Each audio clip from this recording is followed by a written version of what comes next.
here we go.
Hey guys, welcome to Geeks Talking Geek. I am Bandito Bane, the well-rounded nerd, the Super Spider-Man fan, and the Warhammer noob. If you're watching this live, welcome.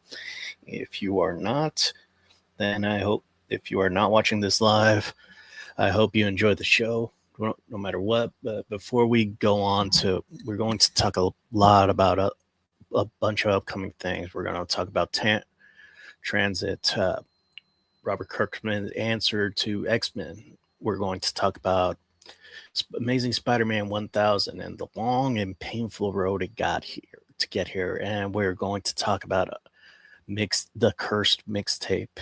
But before we go into that, I just heard about this.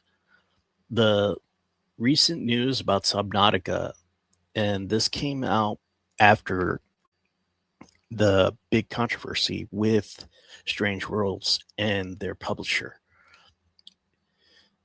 with Crafton. And even after Crafton tried to screw over the founders of Strange Worlds, they have been continuously screwing over Strange Worlds.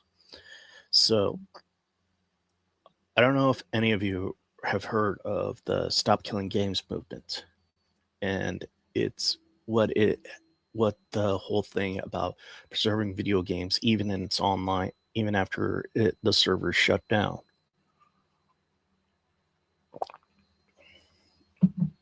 But the Stop Killing Games movement has been getting a lot of steam. Like right now in California, where I'm from, there's a bill to block publishers from killing games online, which advances in California, and it offers independence to play, patch, and refund server shutdowns.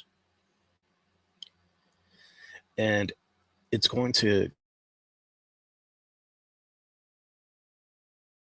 Protect Our Games Act, and it's currently getting written when would require digital game publishers who cut off support of online games to either provide a full refund to the players or offer an updated version of the game that will enable its continued use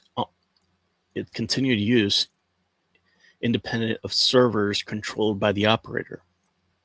The act would also require the publishers to notify the players within 60 days before the cessation of services necessary for ordinary use of digital games. Now, this has been a good thing going on right now, especially with Stop Killing Games, and right now in California with the Protect Our Games Act. But unfortunately, Krafton hasn't gotten the memo. Now, right out of the gate, Krafton has been giving a lot of crap to Strange Worlds, especially knowing how we really are, how much they tried to screw over the founders of Subnautica and Strange Worlds. But after the post-launch, the drama came out with the server of EULA, and now people are really being mindful of reading these these before you buy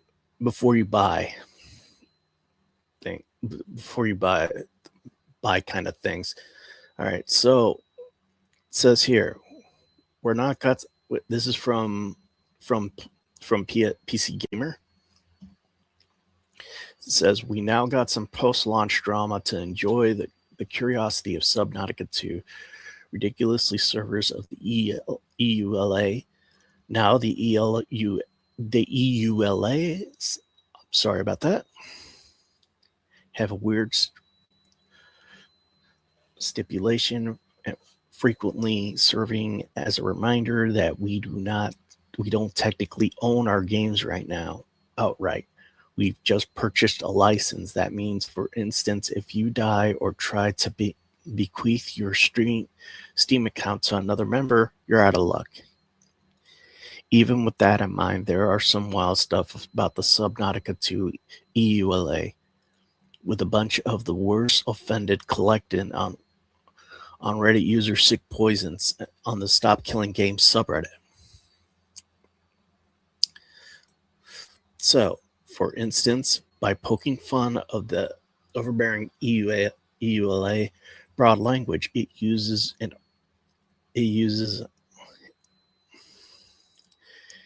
I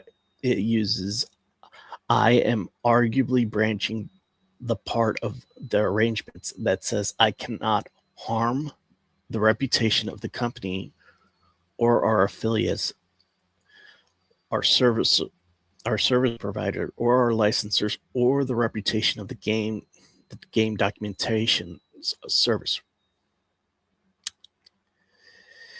If autoplay video show clips of Subnautica we've uploaded, this news story will breach off any gameplay. Any gameplay video must include the following prominent disclaimer: either the beginning of the video, or if the live streaming nears visible live streaming of the video in visible font. This video is subject to game's terms of service and was not endorsed and sponsored by Crafton.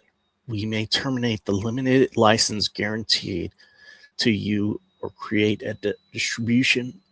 Otherwise, we will make availability of the gameplay in our sole discretion without notice or liability to you. So that means they get to sue us if we use gameplay without their permission. Whew. Yeah. So. Excuse me, what? That's a bunch of BS if I ever heard it.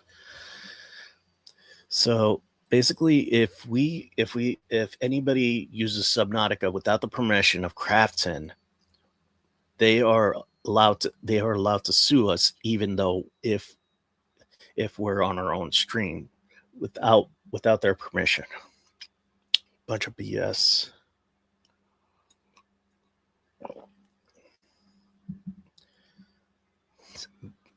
But even though Crafton had put all this stuff out, appears that like Strange Worlds has been pushing back. They have been going on Subnautica. So they have been going on the Subnautica Discord, especially Sam Dark, and he says we will obviously never take action against players playing the game, streaming it online on Twitch or YouTube or Discord to a friend. You can play on Linux or on with Proton, where Steam Deck verified. We have nothing that runs outside the game EX, and we have someone looking into the EULA. You are also welcome to mod the game as long as you follow the rules Danya shared a while back and not sell mods, etc. So basically, Crafton has not finished screwing over Strange Worlds, especially after Krafton's president tried to steal the company out by using ChatGPT. Guy, I'll tell you, the guy was nuts. So that, but speaking about stop killing games, they are going to go to the commission, will officially react to Stop Killing Games initiative for better consumer rights in video games on the 16th of June, according to the primary agenda published on Wednesday. The campaign is backed by gamers to keen stop developers from ending support of their favorite video games once the company decides that it's no longer profitable to maintain software rendering the games unplayable. Now, I have been following this for years, especially in 2023 when Ubisoft officially shut down the servers to the crew. And right now, Ubisoft is dealing with a class action lawsuit for basically killing a game. But Ubisoft is just another can of worms that a lot of people are probably trying to hope that that some are either trying to hope that it'll redeem itself or it won't. But either way, with Stop Killing Games and the Preserve Our Protect Our Games Act in California, things are moving up. All right. I was hoping to get Sully in here, or maybe John for John's Long Box, but let's move on to mixtape. Mixtape. What can I say about mixtape? I know. Boring. I mean, mixtape is hardly even a game. And this is basically what a hipster would see, what a hipster would believe 1999 was. And I actually lived through 1999. But this is why. But I really believe that these people actually got the idea by watching Dazed and Confused, Malcolm in the Middle on the video of 1979 by the Smashing Pumpkins. And it's just an interactive movie. It's not a game whatsoever. I mean, I saw Mackney play it, and he was pretty much dying of cringe throughout the whole thing. So, better him than me. I mean, I wouldn't want to play that game. Or, well, I was basically watching the game.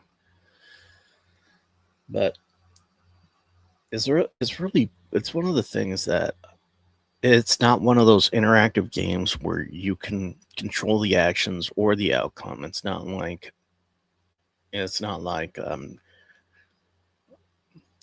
Until Dawn or the Dark Picture anthology or even Dispatch. It's just a movie. And there's even talk about having it play in a movie theater. I'm like, bro, if you wanted to play in a movie theater, just put it in a movie theater.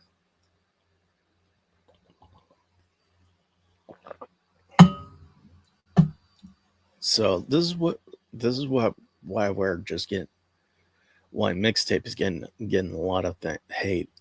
I mean, let me look this up.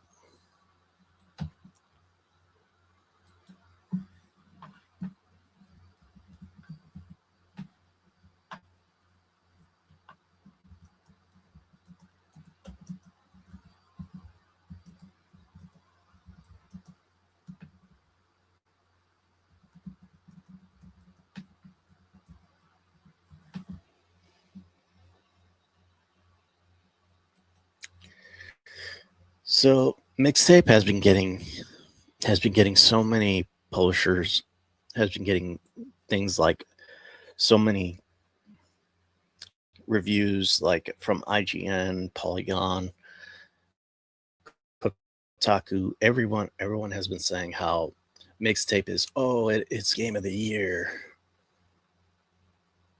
It's game of the year. You should play it. You should play it. It's one of the best games of all time. And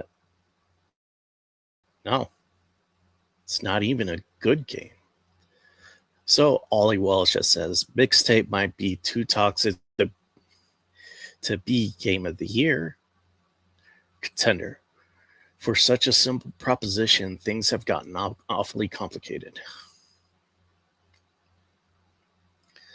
Now, I know a lot of people are going to be after, why are you going after a game of the year? Why are you going after an indie game? Well, that's because this game was backed by a billionaire's daughter. And pretty much with Annapurna Publishing. And this type of game was actually one of the worst things that has so much money coming out of it that I don't think it could hardly be considered game of the year. You have like 20 something licensed music tracks, which they actually said that they actually have it for forever type of track, so they can't be their copyright can continue. And I see that as unfair because, like, you look at a game like Hollow Knight Silk Song, and that game was basically funded by Kickstarter. It wasn't even a game that it wasn't even a game that a lot of people were expecting would come out. It took years for Hollow Knight Silk Song to come out, and the first thing that like Jason Schreier said was, why didn't the critics get it first? Team Cherry did an epic roast saying they wanted the fans who helped them get the game out to get it first. So, but with mixtape, they gave them an entire bag full of goodies, and one of the infamous videos was about a critic getting a mixtape that box full of things, full of memorabilia and swag. And it's like, yeah, there goes your integrity.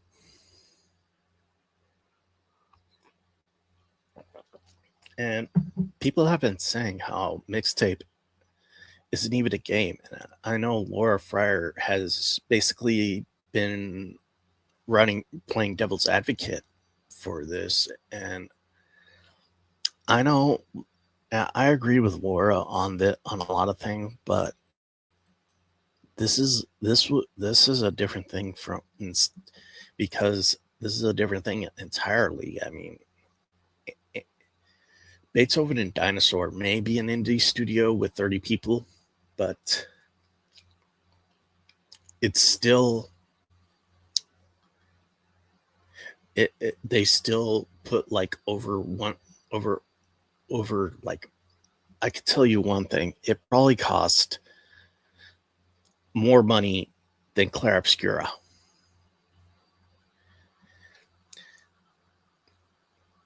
And this is what pisses me off. It says, you could see that mixtape as a kind of inversion of Claire Obscura if Samful Interactive game is about an indie studio taking on AA industry at its own game, crafting a lavish epic. Beethoven and Dinosaur is about taking the technique and resources of a blockbuster gaming and applying them to a smaller scale and more personal. After mixtape review embargo lifted, things still looked good for a hot minute. The critics weren't unanimous, but there were a number of of raves, including a high-profile 10 out of 10. I still think that guy was an idiot because he never grew up. He said he never grew up in the 90s, and I did. I can tell you one thing: we did not have my friends, and I was part of the skating culture, and my friends did not use these big bulky decks. Those things went out since 1989. 1980, they were using the twin tail decks, and it's not like they didn't know. I mean, there was even a picture of a skater using a twin tail deck. So why the hell are they using an 80s deck? And plus, it's also the wardrobe these characters were using: cardigans, skinny jeans.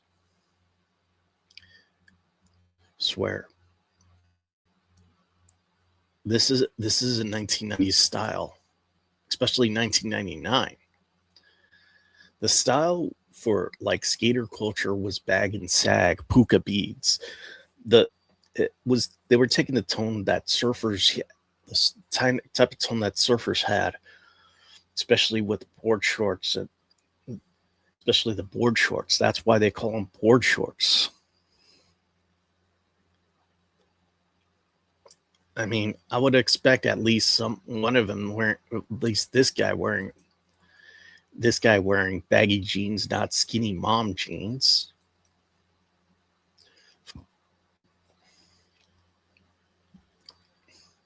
And after mixtape review embargo, but the number of raves, including and even the reviews with more mixed feelings, seem to have a personal connection with the material. But then people started playing the game and talking about it online, and all hell broke loose.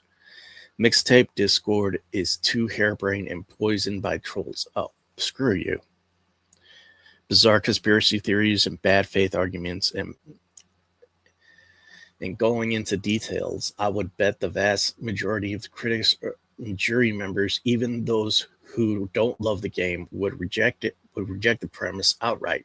So it won't affect Mixtape's chances for Game of the Year nomination, which are modest but not negligible, right? Well, to be honest, it probably will. Beneath all the noise, Mixtape's detractors are fundamentally leveling two charges against it. First, it's really not a game. It has no fail states. Your controller's inputs only matter at so much on some sections. Second is that it's a poser. It gets some of the nostalgic details wrong. That's what I said. It's not how you rewind cassette tapes. The characters are grating.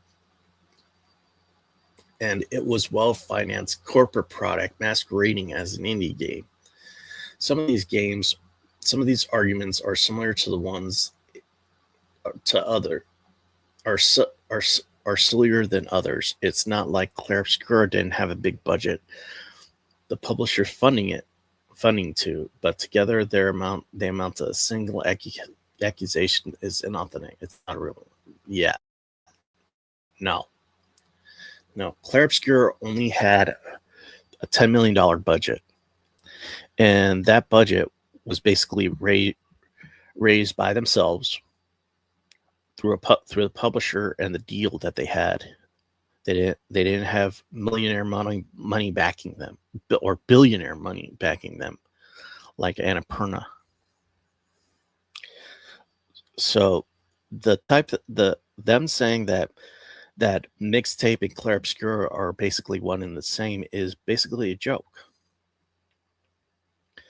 And on top of that, you have them saying how some of the things that they got wrong.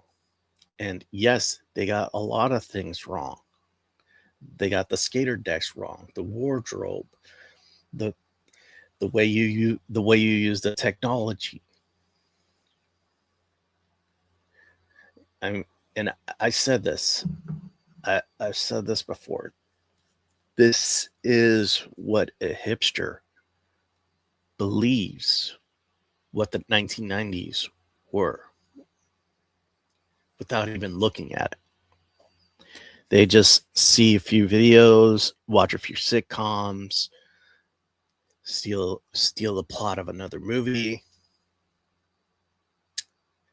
and call it a game.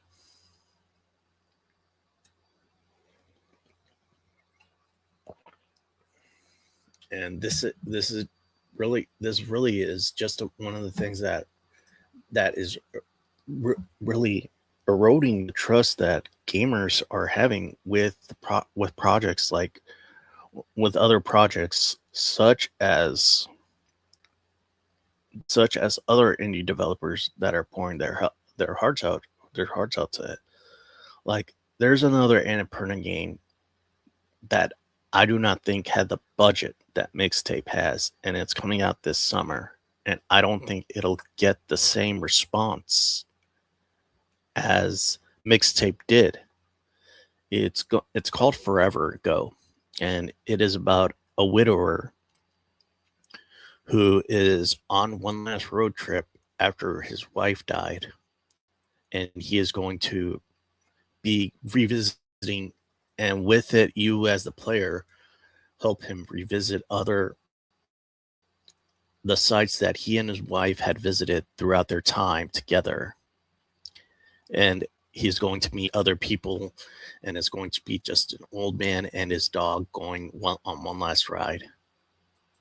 And really, I don't think it will get as much praise as Mixtape did. It's just one of the things that I don't think will happen, because one, they're not going to give them a whole bunch of swag, and two, I think that they don't want that game about a widower will be like, oh, it's just another straight white male game. I don't know, dude. Especially knowing that critics have been losing trust of the audience from the get-go, and everything that the critics have been putting out, audience and gamers have been pushing back, and it really has been one of the worst things. Like Laura Fryer, especially said this, like when like everything the critics have been doing, it's been out of touch, and it has basically eroded the trust of the audience. And this was from a couple months ago, like when Crimson Desert came out, or when another game came out, and the audience destroyed it, but gamers loved it. I mean, the only person I can see playing Mixtape is Darkside Phil. And if you know about Darkside Phil, you know the guy is terrible at video games, and he cannot play a game to save his life. Like, but one thing is that I don't want to throw shade at these guys at these guys at Beethoven and Dinosaur, but come on, guys, this is not the type of game that people want to play. I mean, you could have done it like if you wanted to do like a 90s skater drama, you could have done like something like Tony Hawk Underground. Now, I wouldn't mind playing another Tony Hawk Underground set in the height of skater culture. I mean, that was the peak of skating. mean, that was the year on the X Games that Tony Hawk actually performed the first not ever 900. And even then, they got it wrong. All right, inauthentic. All right, so, let me read this last one. Because of the kind of game, because of the game it is, and because of some choices the developers made, I still think they should have set it in native Australia. Inauthenticity is hard labeled for mixtape to brush off. However unfair that might be, and it's the reputational kiss of death for an indie game. Hades 2, Silk Song, and Clair Obscura could not be more authentic if they tried. Their passion project was born of deep love, highly specific video game genre. And by the way, they are pretty hardcore too. Their reboot to the game's soft middle. This might not be what the Game Awards want from every game, but definitely what the jury wants from an indie game. Even if the jury members support mixtape, it's hard for them to feel good about it when they're doing the rise of the spectator for so many tedious and decades-old arguments about the real video game and real indie game should be like it or not. Mixtape is an ideological battleground now. Oh, screw you. It's a little girl. It's a rich little girl playing with her daddy's money.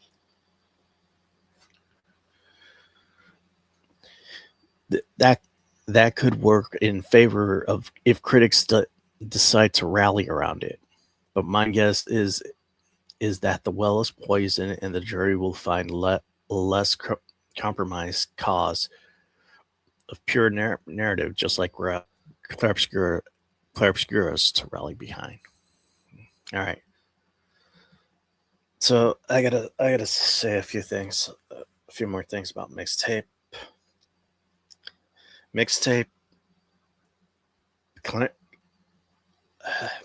Comparing Clair Obscura Expedition 33 to mixtape,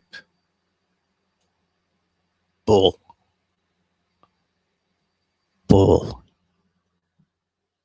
It's BS. I mean, you can't. It's like apples to oranges.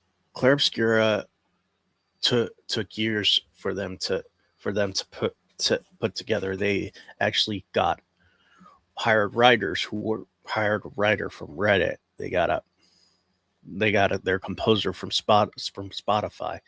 Everything that they did it out of love, devotion, and wanting to increase their craft. They even went on YouTube to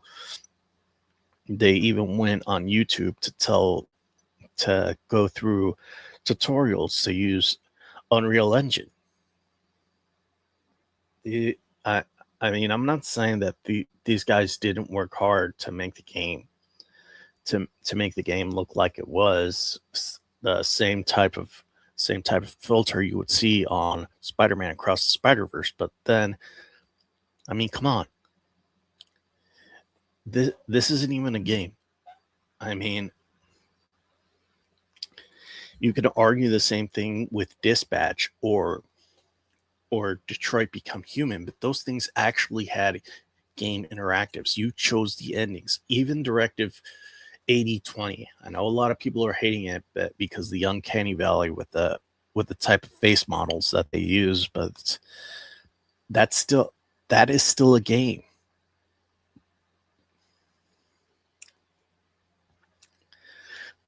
Your choices matters. It's like a choose your own adventure book.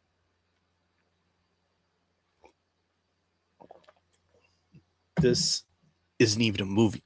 This isn't even a game. It's a movie. They're even talking about having it play in a movie theater when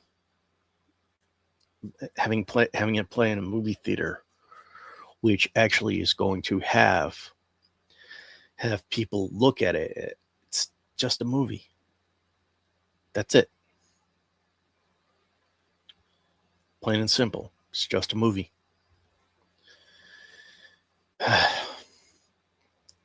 God. But anyways, let's see what else we got. Oh. All right. So D&D has been busy. Now this may be because D&D when D&D had that big this is basically when D&D went into, or WotC had a few catastrophic year a couple years ago. So, and lately Pathfinder has been eating D&D's lunch. People have been playing Pathfinder as an alternative to D&D. Now D&D Beyond bets on weekly content drops to boost subscription. Now, a lot of people have, after a few missteps with D&D, WotC had lost a lot of subscriptions, especially with the 5e debacle. WotC had lost a lot of subscriptions for D&D Beyond. People just cancel their subscriptions, and now they're trying to bring them back. And I actually talked about D&D a couple weeks ago with John from John's Longbox, and there were actually some great news. Like, you had some of the old guard from TSR coming back, but you had some of the old guard you had Margaret Wiseman, Tracy Hickman, Ed Greenwood. You even had Luke Gygax coming back to work with Wizards of the Coast. And now they want to have a subscription service to go out with rules reflect, and this has been going on for a while. Dungeons and Dragons have been in a flux since its 2004 rules refresh, with the departure of lead designer and proceedings unlikely to release schedule. Usually quiet release schedule. Wizards of the Coast revealed their seasonal approach to the product launch in May, grouping the launch of flagship books with themed accessories. Now that the company seems to be moving even more in the direction of a live service video game model, with May 7th's rollout of D&D Beyond drops, which provides paid subscribers with steady drip of content. We asked non-subscribers what would you like most to want from D&D Beyond, and this is the number of what the one thing they asked for. D&D Beyond executive producer Brian Perry told them reporters during the media demonstration of the new feature. D&D Beyond digital tools and companion app will include maps, access to official source books, and character builder. The app aims to eliminate some barriers to entry and make the game easier to run remotely. It's free to use with some limitations, paying $22.99 a month. For a hero tier subscription, it expands the number of characters you could build and provides early access to digital version of books. A $5.99 month master tier also allows the subscribers to add homebrew content to the system and share their books with players. Paid users will now also get access to subscriber content library that will be expanded every week. If the person subscribes for 2 years from now, they'll get access to everything up up to that point, and future drops along the way as they are subscribed. The initial release will mostly focus on bringing older D&D assets to 5th edition and expanding the revivals of features introduced the last year, which makes it easier for dungeon masters to share through the virtual table. As of May 7th, subscribers have access to 125 maps from D&D 4th edition, 250 reveals, 5 new spells, and 5 feats. So this is basically D&D Beyond Netflix. Now, I don't want to be negative about this, but and a lot of people will say this. There is nothing like getting a D&D book and being a dungeon master and basically help gathering your friends around and playing D&D. It's kind of like the same thing when I go to Warhammer. I want to feel the dice in my hands. I want to be able to go through the rule book. But of course, again, the whole thing is going through. The whole thing will be going through monetization. We'll be going through monetization, and it still has this video game feel, and it's just really one of the few things that D&D has yet to learn. D&D Dungeons and Dragons is not a video game.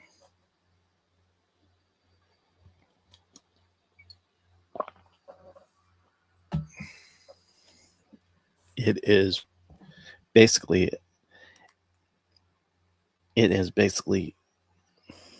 it's not a video game. It is one of the few remaining games that people love.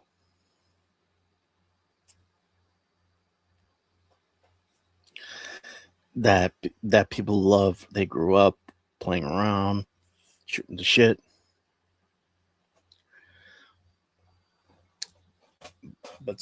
But I can see where this is coming from. They want to, after the 5e debacle, where they basically are saying that people cannot, where WotC said that they would take a cut from fan made mods or homebrew setups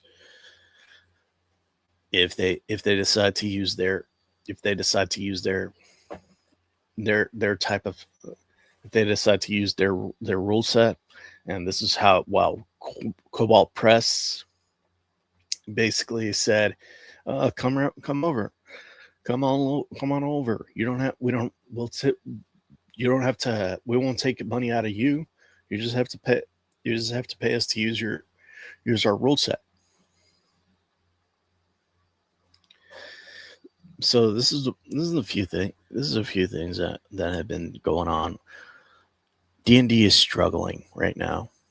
It has been ever since Critical Role left. They have been trying to get a new and Stranger Things ended. They have been trying to get a new type of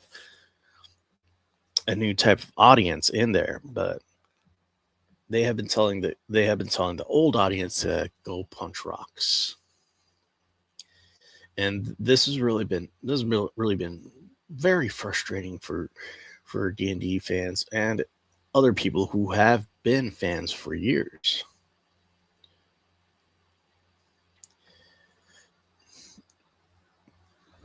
But so every Thursday, D&D Beyond will release new content geared towards the DM. One first drops the Bandit Encounter, includes the VIT Ready map, tokens placed, and fog of war components, and hide opponents from players. Starting this fall, drops will include narrative-driven encounters. Janny Jenny gave the example of werewolves taking hostages, saying the encounter will offer ideas of settling the scene and what could happen if the players opt to negotiate instead of just attacking. Larger drops on the first of every month will give DM more maps and monsters, provide the player options, and tends towards the wacky and weird. The first player content includes a new background, a batch of feats allow non-warlocks to make infernal and fey packs. There are also 5 spells, and first printed 2nd edition, like the biblical stacks to snakes, Leomons, I don't know, which makes enemies argue amongst themselves. We might see something like the Wild West Wizard, which probably didn't fit cleanly into the books of like Ravenloft, but would still apply to certain groups of players, Janny said.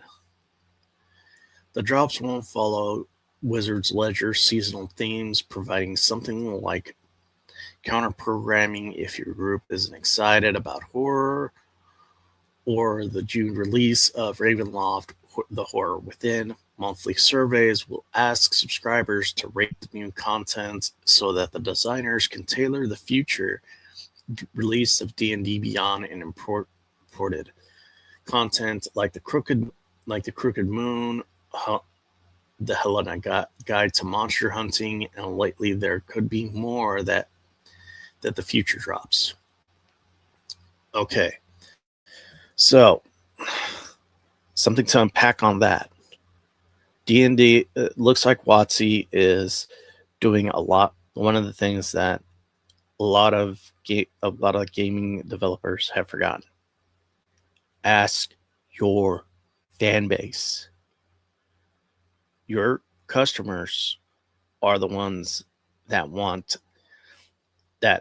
the ones that will buy the product, not the crazy people on Blue Sky, but the ones that are going to go out, spend money and buy D&D products. And so this is like what CI Games has been doing. They have been asking the fan base what they want to see. Do they want male body type A or B, or do they want male and female? Do they want stoic females, or do they want sexy, or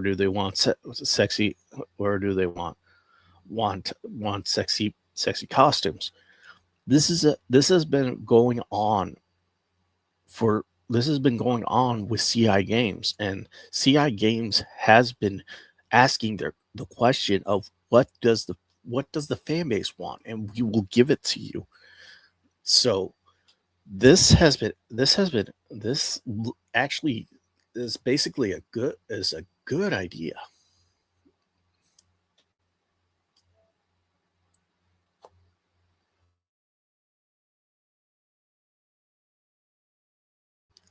For D&D and what it means for people, especially knowing that D&D is one of the was the best tabletop RPG. Ask your audience what they want. Don't do it by committee. The committee doesn't even know won't even know what D&D. They'll be like, oh, that's that thing from Stranger Things, right?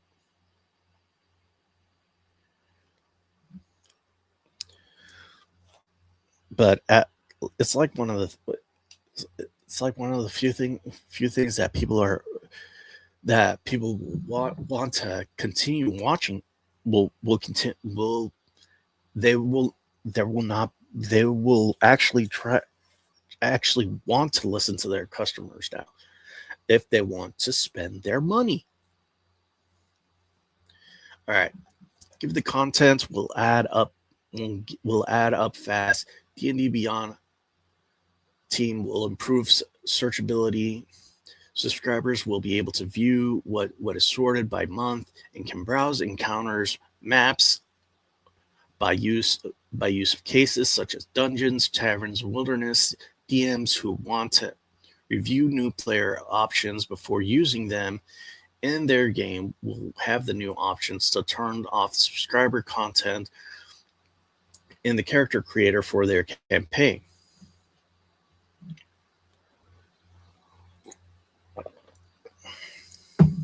All right. Perry promised that the new content wouldn't come with the subscription price hike.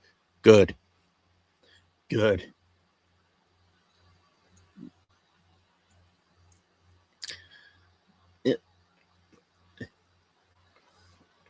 Drops are available for both hero and master tier members with goal of making it easier for players to start running sessions using prepared encounters. However, unlike the digital books, the material cannot be shared with players who do not have their own D&D who do not have their own subscription. Well, everything was good until that last part. I don't know if you guys remembered, but the almost failed launch of the Xbox One. Do you guys remember the TV meme? Let me see if I can get it up real quick.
Yeah, just like that. You guys remember that? I don't know if you guys remember that, but there was one thing that they said that you could not like you cannot share used games. You cannot share used games. So it's similar to that. It's similar to that they can't that you cannot that they cannot share the new material with other people who aren't members of D&D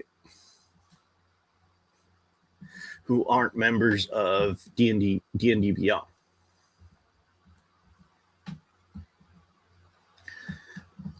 And when Xbox when PlayStation heard about what Xbox did, they actually did this.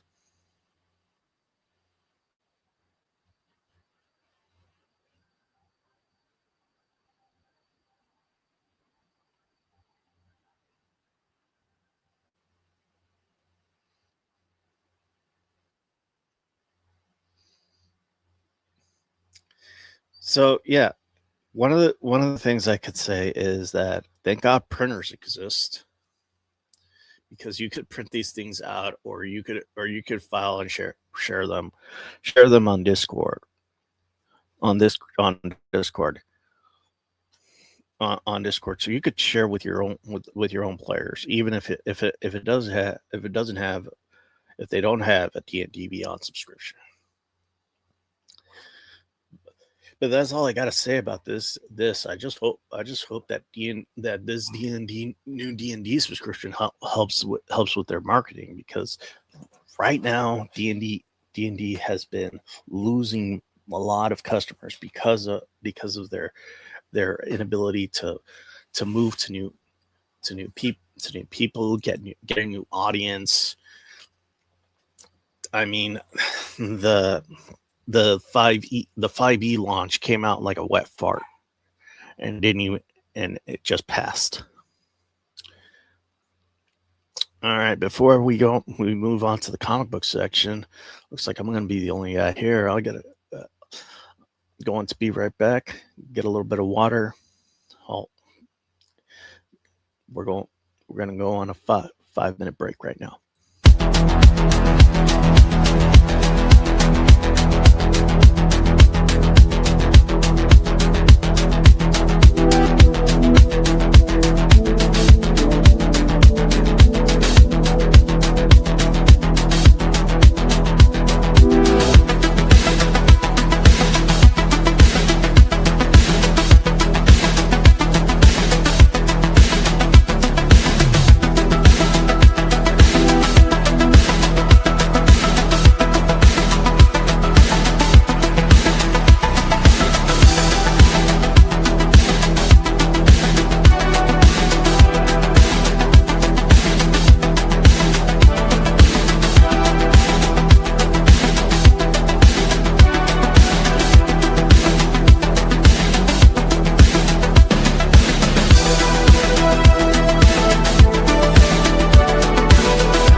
All right, welcome back. Right now we're going to be talking about Terminal. This is this is a new comic book which is done by Robert Kirkman. It's going to have art by Joe.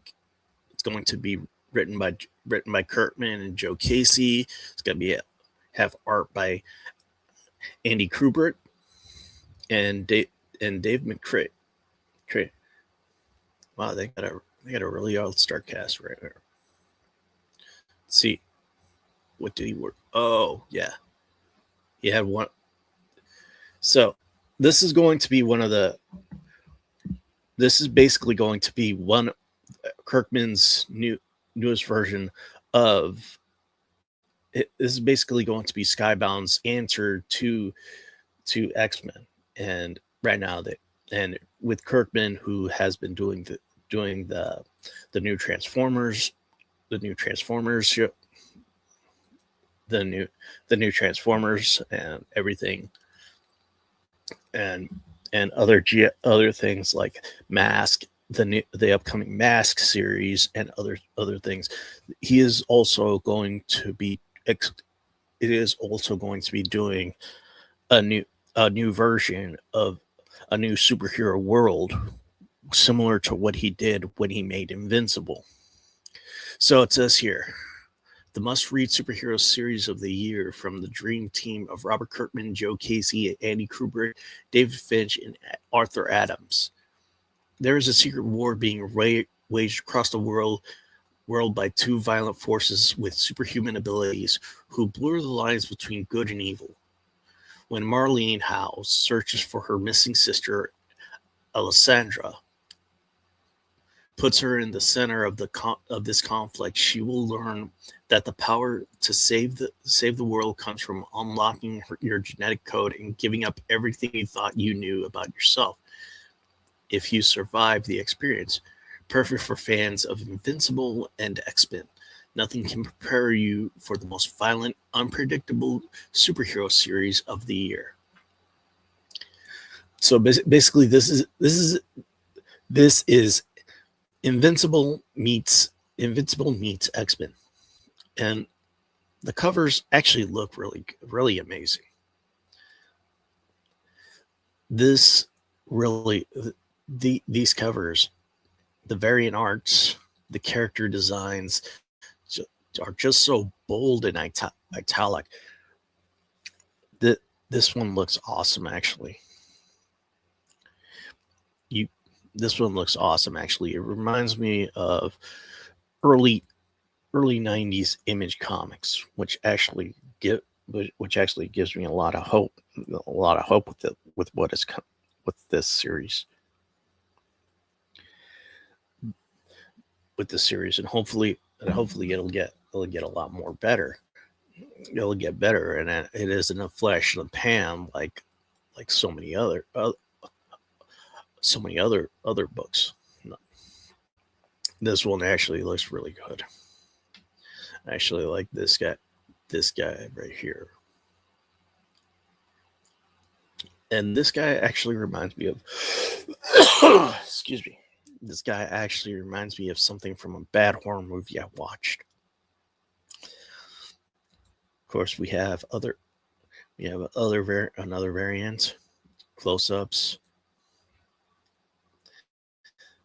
This one just looks awesome, with the goo or the rain dripping off him. It really brings out that pronunciation of a battle-worn man.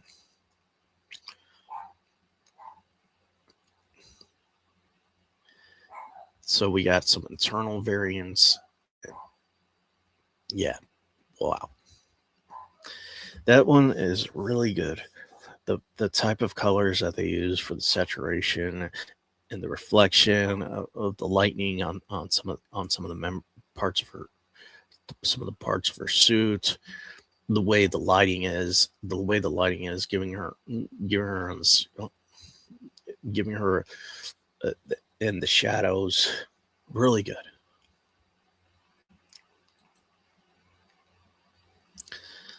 This one not so much.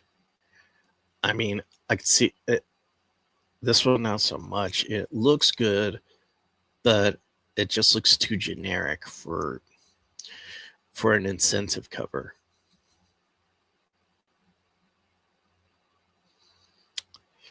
Yeah, this is just a floating head. This one looks good. This one looks good. Guess these ones are the bad guys. These ones are the bad guys of the series, which actually has one of the, which is actually, it looks like a wraparound, because you can see one of the bad guys is being cut off. So it's most likely a wraparound. So we do not have a lot of things known about it. We don't know much about the characters. We don't know much about any more about the lore. It is coming out on July 22nd. If you want to get it, go out there and get it as soon as you can, because there's going to be scalpers trying to get this day one, and then you'll have to wait for the reprints. And that God only knows how long those are going to take. I mean, seriously, with Dork, White Skies, and Nectar with the reprint issue, that is just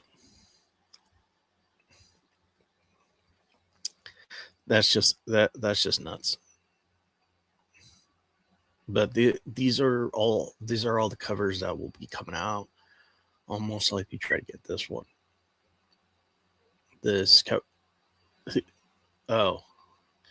One of the things that is going to be coming out is it's going to have a blind bag.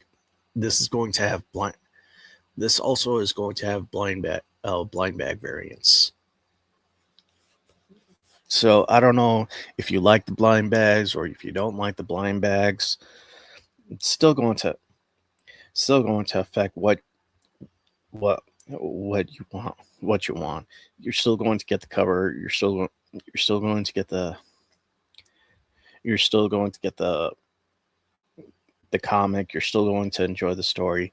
It just depends on what you want to do.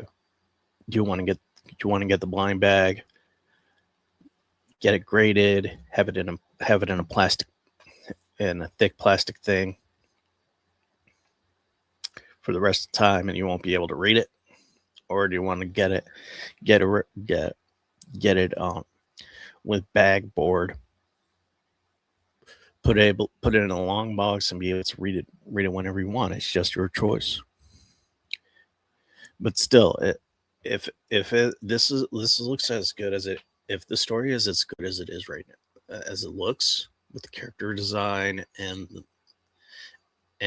with Kirkman doing the co-writing with Joe Casey, then I don't think we have enough. We won't have nothing to worry about, especially with this. This might be the one thing that has X-Men, that will actually have X-Men X-Men fans who are actually wanting to see an old return to what X-Men was.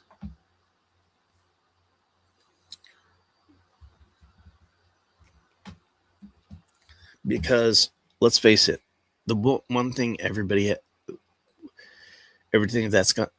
that's coming out with X-Men right now is the Hellfire murder. And it's another Hellfire Gala, and it's just these gaudy suits again. And I mean, come on. These things look like rejects at an S&M dungeon. I mean, look at these things. Look at them. This is Wolverine. That's Jubilee. There's Gambit. There's Cyclops. Jesus Christ.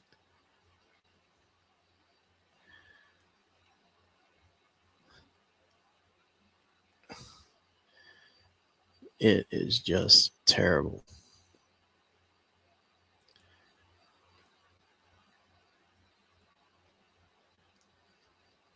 So, and it's done by Saladin Ahmed.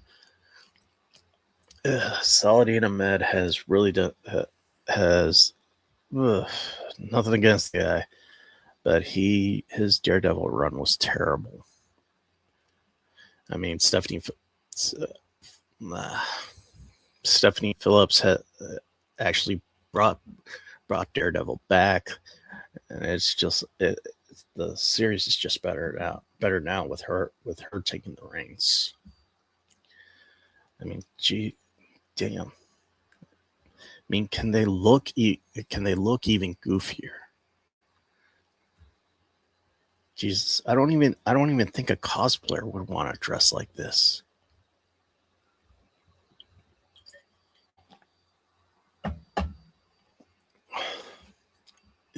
That is just these outfits are just terrible.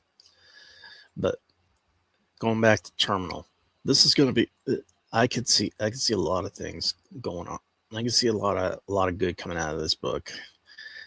And with even with what we have right now with X-Men and Marvel's refusal to go back to tried true message. This has been like the Chris Claremont version of or the 90s version of X-Men. Something that I think that they forgot, that Marvel has forgot, you know, and it just makes an old curmudgeon comic book fan like myself happy that they're actually going to go back, that there are other alternatives for comics that you follow. And I think this is a good alternative for Marvel. I think this is a good alternative for if you're tired of the whole political identity politics or whatever flavor of the week that they're going with on Marvel's side with the X-Men. Just pick up Terminal.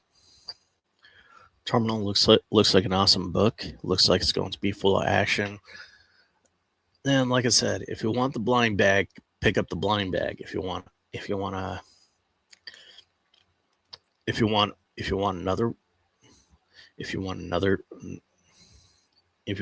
one, if you don't want it, pick up the bag and board. That's it. Just go with the bag and board. Not gonna no skin off your nose, as long as you enjoy it. All right, so let's go with the latest news that this came out earlier this month. All right, after Marvel's cancellation of the Ultimate Universe, they have actually created an alternative. Let me bring this out a little bit. They have created an alternative, which is basically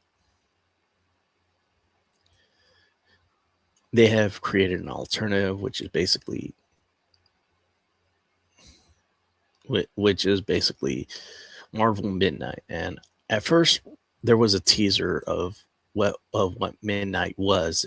People thought it was the return of the Midnight Suns, and a lot of people, when they heard that, when they came out, they said it was a new universe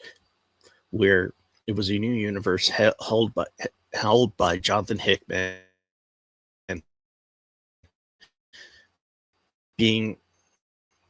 which will have a new version of. Of course, a lot of people were like, "Son of a bitch!"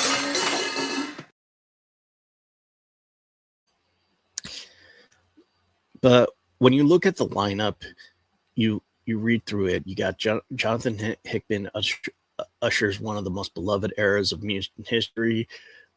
But a few years ago, details of the Midnight Universe, which includes Hickman's writing Midnight X-Men, reimagining C's mutant kind turned into vampires.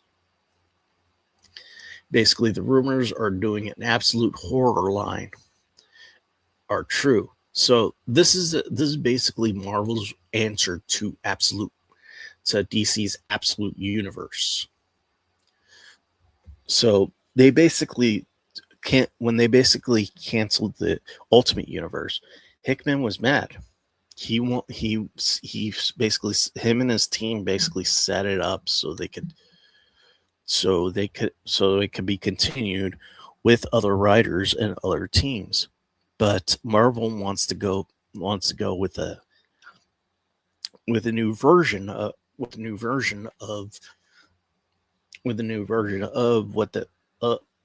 Absolute Universe, and they want to make it like a movie monster,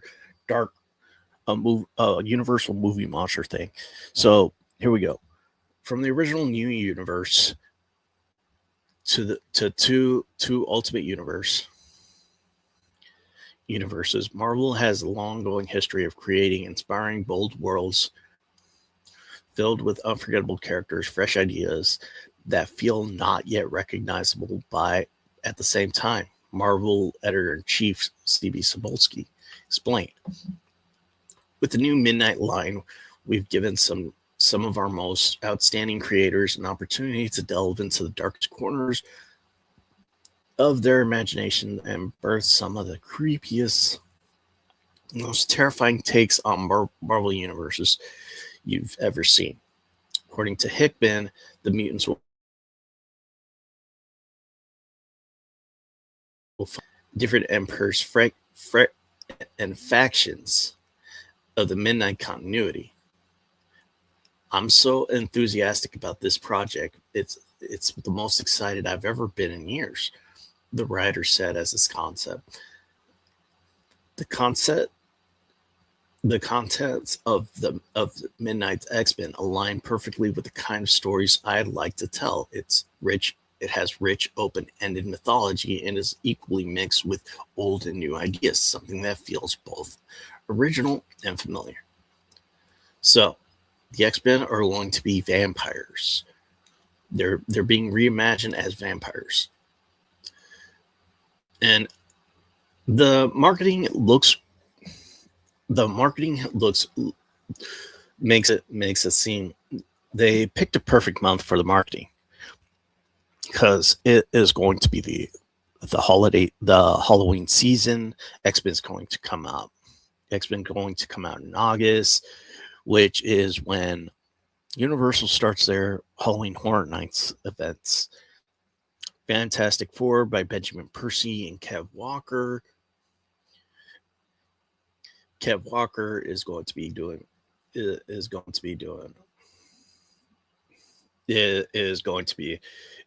coming out September 26th. Midnight Spider-Man, which is done by the great Philip Kennedy Johnson. If you guys have not seen read his Hulk series, it is awesome. Guys, read the back issues, pick up the trade paperbacks. This guy actually knows how to write horror. So, Philip Kennedy Johnson and Seal Tornek will be doing Midnight Spider-Man, but Jonathan Hickman will be doing it, and Mateo de la Fuente will be doing X-Men. And so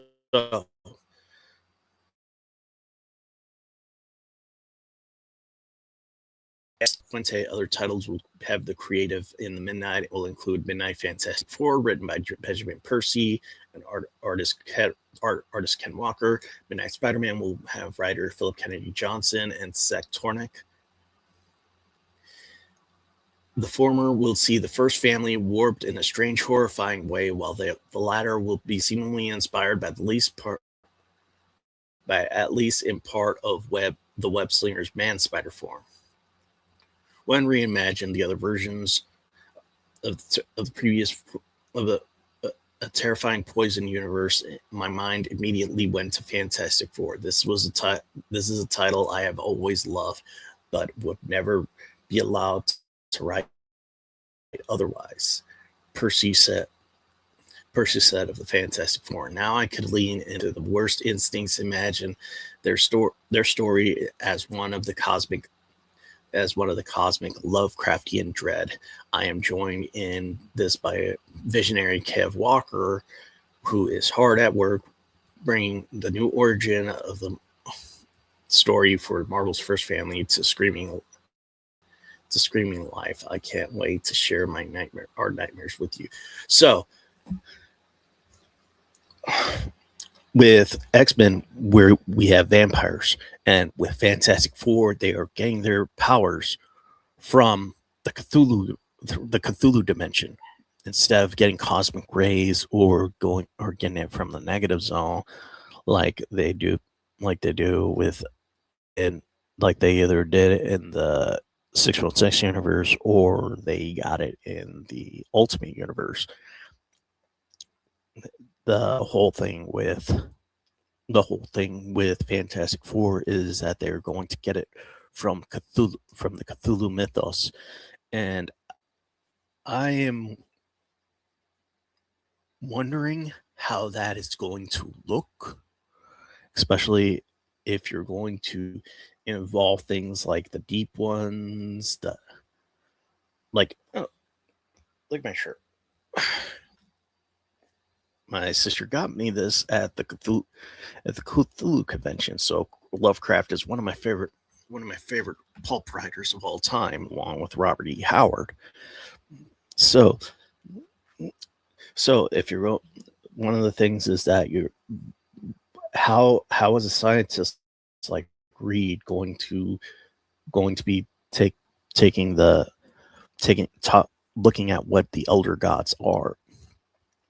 Because in the Cthulhu, like if you look at any of the Cthulhu stories, they actually make it that Cthulhu, that if you look at at what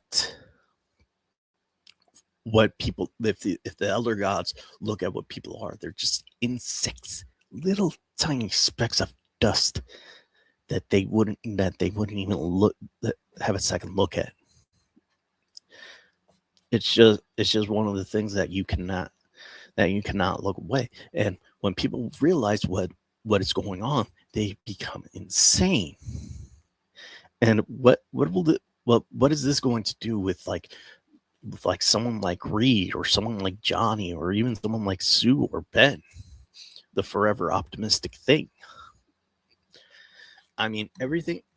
This has actually gotten me interested, because I am a big Lovecraft fan, and I may not be a favorite. I may not have like a big Fantastic Four. May not be one of my favorite comic books, like it is with John. But I am a Lovecraft fan, and I want to see how a scientist like Reed or Sue, someone who's forever optimistic like Johnny, and someone who always toughs things through like Ben, will deal with the elder gods. All right. But Johnson added, "You don't have to take the job of reinventing Spider-Man to go halfway. I'm leaving it all in the ring with Midnight Spider-Man. I know Jonathan and Ben are doing the same. The line officially launches August 5th with Midnight X-Men #1, Midnight Fantastic Four will hit shelves in September, and Midnight Spider-Man will hit #1, will swing in stores October." So let me pull up what they said about the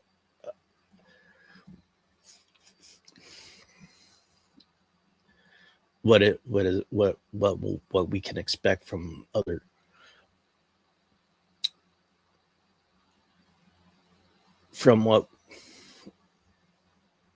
we can expect.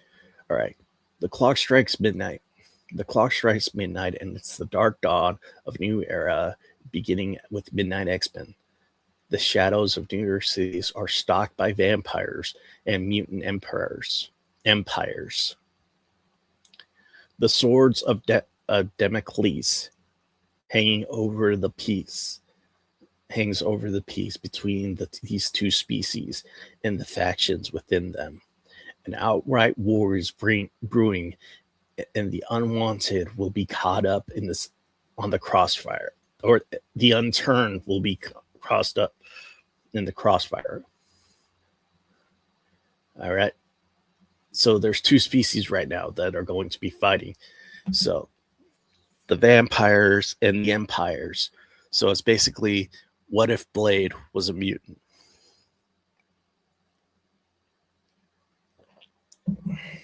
And it's going to have Hickman coming back to X-Men after he left the Krakoa era. All right. Then, in Midnight Fantastic Four, an obsessive scientist delves into the secrets of the universe, perhaps best left unknown by mankind, leaving him and three others warped in strange, horrifying ways. What horrible secrets lie in the new dimension they have discovered, and can humanity survive the discovery? On getting the chance to explore the darkest impulse, Percy explains,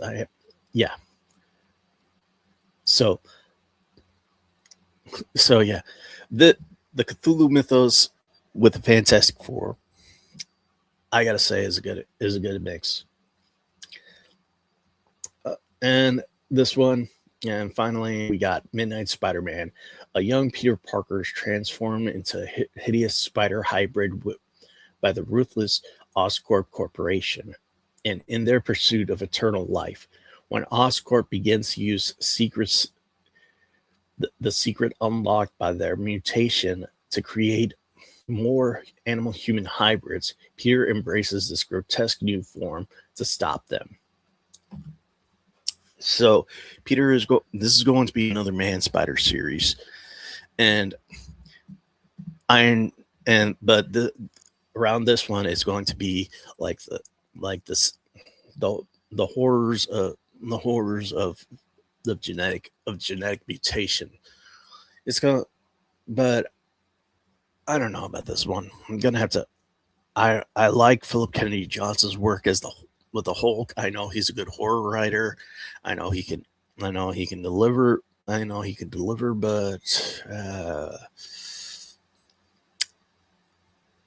we're just gonna have to wait and see on this one, because Philip Kennedy Johnson right now is doing Infernal Hulk, and then there's going to be an Infernal Hulk crossover coming up, and there's going to be more, but depending on what's going on right now, there might be more. How the sales go with Midnight. With Midnight, there might be Midnight Marvel. There might be more teams coming in, like the Avengers, the Fantastic Four, Iron Man. Well, already they have the Fantastic Four, so like the Avengers, the Avengers, Wolverine, maybe a little bit of Hulk. But we'll see. We got help. I mean, Philip Kennedy Johnson did a great job. He knows the supernatural and the horror community. Well, like I said, because he also did Hell Hunters, and that is an awesome series as well. You guys should check that one out. All right. Well, I'm going to call it a day right now. I'm getting a little droopy-eyed. But before I go,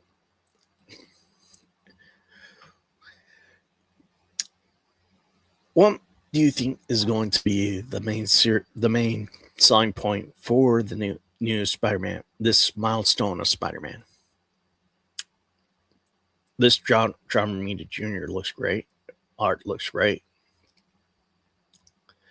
But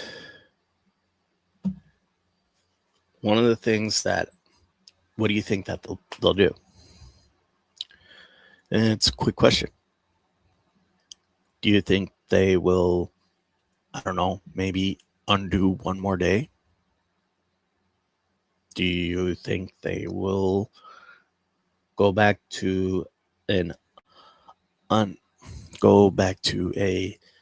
unresolved storyline where it seemed like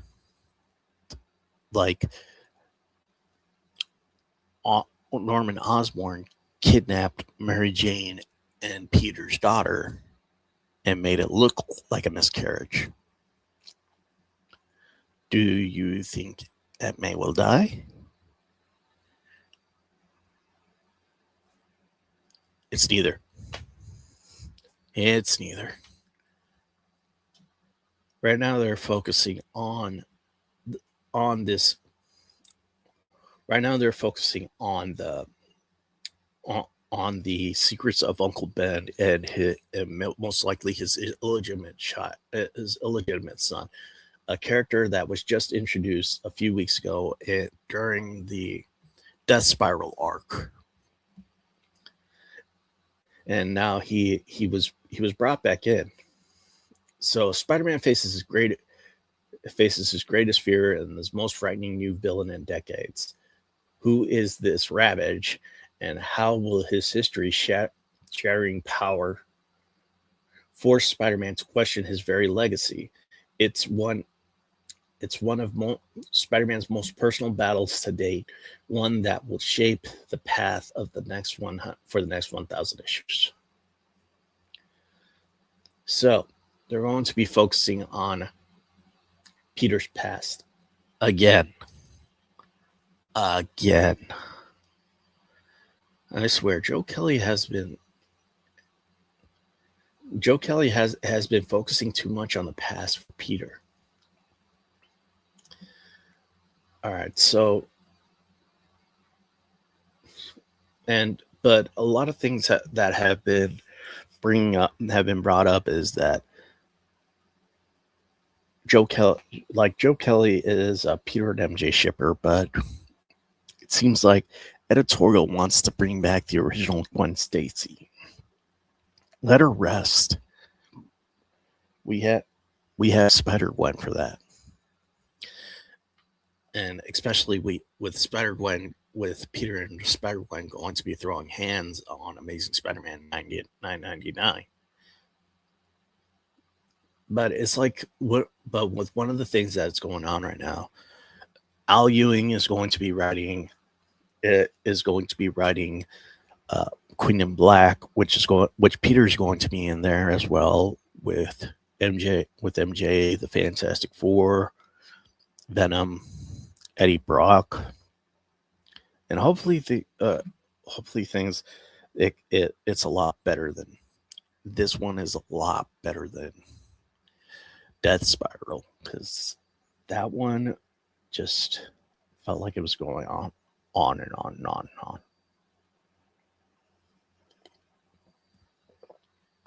I mean, even with Death Spiral body count, which actually said that they wanted to show the origin of Torment. Turns out he was just a guy who could see the constriction of the spirals and stuff that is suffocating people. And it's like, that's it. He's just a guy. This is the guy you killed Shocker for. But we'll see and then they introduce, and Kelly has been introducing characters that need no reason, like Peter's new boss, his friend who just became Spore, or Prescription Pain, which actually didn't fight Peter, but fought Norman. And then you got Ryleth, who the interviewer forgot the name of when people were when they were asking Joe Kelly about Peter's love life in the new Amazing Spider-Man. And I mean, come on, she's basically just a side piece. Peter cannot